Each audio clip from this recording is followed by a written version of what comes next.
I exist because of each of us. We all have the right to live in a non-toxic environment. Although I am just beginning, I have the power to truly change the world. We at UNEP are proud to host the Secretariat for this convention, a convention that protects the environment and human health from the pernicious impacts of this dangerous neurotoxin. Minamata Convention is such a significant global agreement for people, the planet, and fulfillment of Sustainable Development Goals. It is a commitment of now nearly 150 parties and many stakeholders to act, to eliminate use of mercury in daily life and processes, to control its emissions, and also ensure no suffering due to mercury poisoning.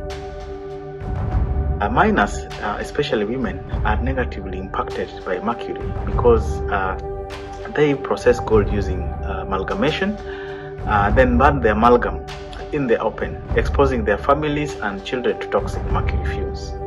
E nós estamos sofrendo há quase 6 anos de contaminação os nossos rios e também a poluição dos nossos rios que estamos consumindo juntamente com os peixes e outros animais e cada vez mais contaminados por mercúrios.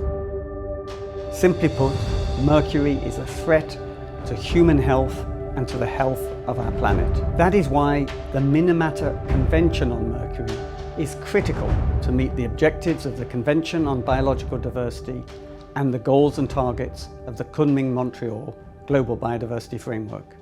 In the 10 years since the signing of the Minamata Convention in 2013, I have grown. From my first days in Stockholm, I found my way to share with the world both the threats of mercury and pathways to solutions. Then we went to Japan, and there we had one of the most incredible experiences in our process. We heard the voices of the Minamata victims. We got to see what the Minamata disease is in our eyes, and we committed to develop an instrument of a global importance that could really provide solutions, and that it should be a never again Minamata disaster. But then we moved to Nairobi, and there we realized that we had to develop an instrument that had to hear the voices of everyone. We got the right mandate in order to organize a final stage of negotiations in Geneva. Minamata changed the way we think about mercury pollution nowadays. I understood that mercury was a problem for both the environment and the public health, a problem that needed an integrated solution. The Global Environment Facility is a big believer in this kind of synergy. That same philosophy is at the heart of Planet Gold, one of the JEV signature programs. The countries involved in Planet Gold are producing gold that is free of mercury. And the miners are accessing formal markets, supply chains, commercial, financial, and best available technologies. Mercury-added skin lightening products need to be highlighted. As challenging as mercury use in artisanal and small-scale gold mining, these toxic products present a serious health risk. While the convention bans their manufacture and trade, our market surveillance confirms that their availability has exploded globally and online. We have set strict deadlines for banning new mercury mines and the phase-out of existing ones. We have amplified the list of products and processes that are no longer to be manufactured, imported, or exported. We also established controls on emissions and releases. But our journey isn't over. There are crucial tasks ahead, and we must remain dedicated to meeting established deadlines on various fronts. We must secure the necessary funds for the convention to be fully implemented in the regions.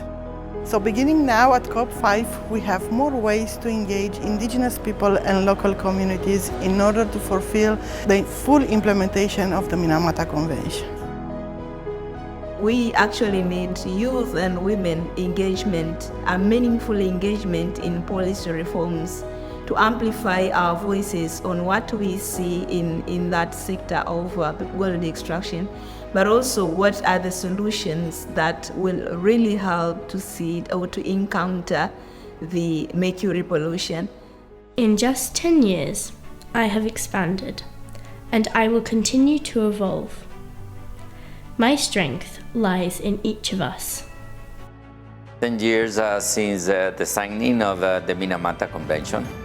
This is definitely a cause for celebration.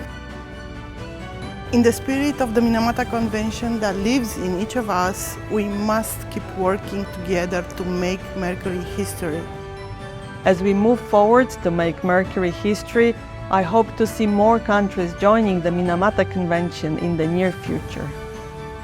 I call on all nations and all partners to redouble their efforts at COP-5 to protect human health and the environment from mercury pollution and help attain a pollution-free planet.